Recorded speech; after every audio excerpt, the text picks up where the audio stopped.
So, ito mga kababoy, magsa-start na tayong pumili ng biik na kakapunin at lalagyan ng injection. So, ilang ml bang nilalagay natin sa bawat biik? So, ilang ml ng Belamil at Jectran Premium. So, sa bawat biik, naglalagay tayo ng 1 ml ng Belamil at saka Jectran Premium. So, una, gagawin sa pagkakapon, so lilinisan yung part ng itlog ng biik. So, pagkatapos linisan, so gamit ang castration blade, so ikakat para makuha yung itlog.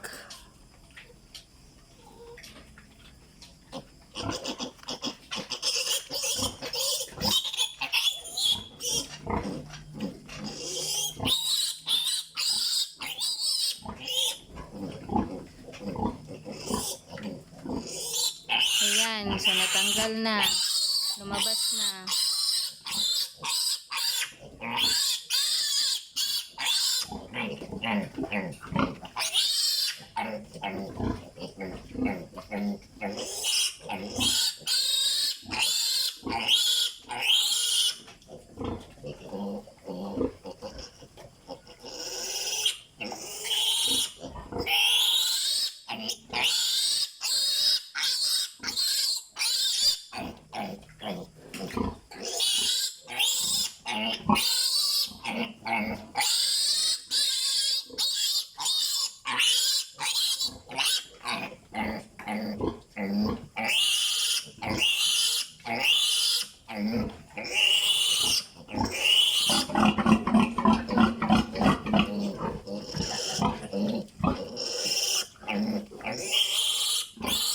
So, nilalagyan natin ng quick heal.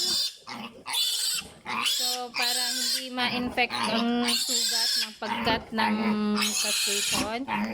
So, quick heal, ito ay oxytetracycline. So, ito yung lagi nating ginagamit. Lalo na pag may mga sugat-sugat, mga kagat ng lamok, yung mga biik at baboy natin. So, pagkatapos nyan, tuturukan na din ng vitamins na Belamil at Jectran Premium. So, lalagyan din ng marking.